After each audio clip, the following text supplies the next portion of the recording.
But there's only one best, and that's the wild-haired girl who's pulling away at that oar. I will make her my Grail, and some day, perhaps, if God wills, she shall become my wife." He looked very hard before him as he said this, and his voice was full of deep feeling. "Grail!" said Ann Veronica, and then, "Oh, yes, of course! Anything but a holy one, I'm afraid." "Altogether holy, Ann Veronica. Ah, but you can't imagine what you are to me, and what you mean to me. I suppose there is something mystical and wonderful about all women." "There is something mystical and wonderful about all human beings. I don't see that men need banquet with the women." "A man does," said Manning. "A true man, anyhow. And for me there is only one treasure house. By Jove, when I think of it, I want to leap and shout." "It would astonish that man with the barrow." "It astonishes me that I don't," said Manning, in a tone of intense self-enjoyment. "I think," began Ann Veronica, "that you don't realize—" He disregarded her entirely. He waved an arm and spoke with peculiar resonance. "I feel like a giant. I believe now I shall do great things. Gods, what it must be to pour out strong, splendid verse. Mighty lines, mighty lines. If I do, Ann Veronica, it will be you. It will be altogether you. I will dedicate my books to you. I will lay them all at your feet." He beamed upon her. "I don't think you realize," Ann Veronica began again, "that I am rather a defective human being." "I don't want to," said Manning. "They say there are spots on the sun. Not for me. It warms me and lights me and fills my world with flowers. Why should I peep at it through smoked glass to see things that don't affect me?" He smiled his delight at his companion. "I've got bad faults." He shook his head slowly, smiling mysteriously. "But perhaps I want to confess them." "I grant you absolution." "I don't want absolution. I want to make myself visible to you." "I wish I could make you visible to yourself. I don't believe in the faults. They're just a joyous softening of the outline, more beautiful than perfection, like the flaws of an old marble. If you talk of your faults, I shall talk of your splendors." "I do want to tell you things, nevertheless." "We'll have, thank God, 10 myriad days to tell each other things. When I think of it... But these are things I want to tell you now." "I made a little song of it. Let me say it to you. I've no name for it yet. Epithalamy might do. Like him who stood on Darien, I view uncharted sea, 10,000 days, 10,000 nights, before my queen and me. And that only brings me up to about 65. A glittering wilderness of time, that to the sunset reaches, no keel as yet its waves has ploughed or gritted on its beaches, and we will sail that splendor wide from day to day together, from isle to isle of happiness, through years of God's own weather." "Yes," said his prospective fellow-sailor, "that's very pretty." She stopped short, full of things unsaid. Pretty! 10,000 days, 10,000 nights. "You shall tell me your faults," said Manning. "If they matter to you, they matter." "It isn't precisely faults," said Ann Veronica. "It's something that bothers me." 10,000! Put that way, it seemed so different. "Then assuredly," said Manning.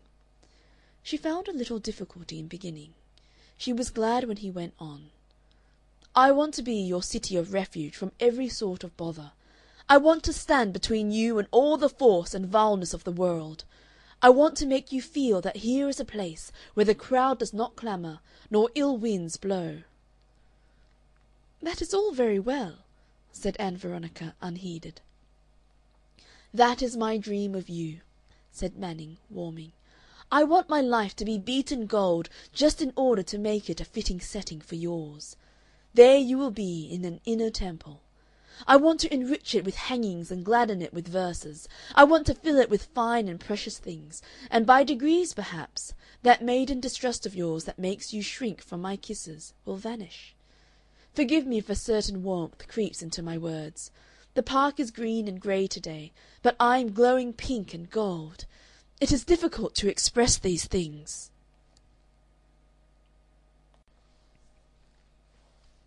Part 4. They sat with tea and strawberries and cream before them at a little table in front of the pavilion in Regent's Park. Her confession was still unmade. Manning leaned forward on the table, talking discursively on the probable brilliance of their married life. Ann Veronica sat back in an attitude of inattention, her eyes on a distant game of cricket, her mind perplexed and busy. She was recalling the circumstances under which she had engaged herself to Manning, and trying to understand a curious development of the quality of this relationship. The particulars of her engagement were very clear in her memory. She had taken care he should have this momentous talk with her on a garden seat commanded by the windows of the house. They had been playing tennis, with his manifest intention looming over her. "Let us sit down for a moment," he had said. He made his speech a little elaborately. She plucked at the knots of her racket and heard him to the end, then spoke in a restrained undertone. "You ask me to be engaged to you, Mr. Manning," she began. "I want to lay all my life at your feet." "Mr. Manning, I do not think I love you. I want to be very plain with you. I have nothing, nothing that can possibly be passion for you. I am sure. Nothing at all." He was silent for some moments. "Perhaps that is only sleeping," he said. "How can you know?"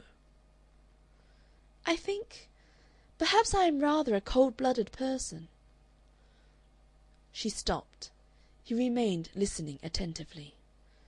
"You have been very kind to me," she said. "I would give my life for you." Her heart had warmed toward him. It had seemed to her that life might be very good indeed with his kindliness and sacrifice about her. She thought of him as always courteous and helpful, as realizing indeed his ideal of protection and service, as chivalrously leaving her free to live her own life, rejoicing with an infinite generosity in every detail of her irresponsive being. She twanged the catgut under her fingers. "It seems so unfair," she said, "to take all you offer me and give so little in return." "It is all the world to me, and we are not traders looking at equivalents." "You know, Mr. Manning, I do not really want to marry." "No." "It seems so unworthy," she picked among her phrases, "of the noble love you give." She stopped through the difficulty she found in expressing herself. "But I am judge of that," said Manning. "Would you wait for me?" Manning was silent for a space. "As my lady wills." "Would you let me go on studying for a time?" "If you order patience." "I think, Mr. Manning, I do not know. It is so difficult. When I think of the love you give me, one ought to give you back love." "You like me?" "Yes, and I'm grateful to you." Manning tapped with his racket on the turf through some moments of silence. "You are the most perfect, the most glorious of created things, tender, frank intellectual, brave, beautiful. I am your servitor. I am ready to wait for you, to wait your pleasure, to give all my life to winning it. Let me only wear your livery.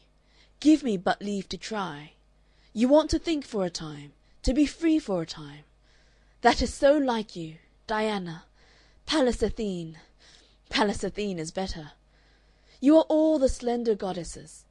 I understand. Let me engage myself. That is all I ask." She looked at him. His face, downcast and in profile, was handsome and strong. Her gratitude swelled within her. "You are too good for me," she said in a low voice. "Then you will?" A long pause. "It isn't fair." "But will you?"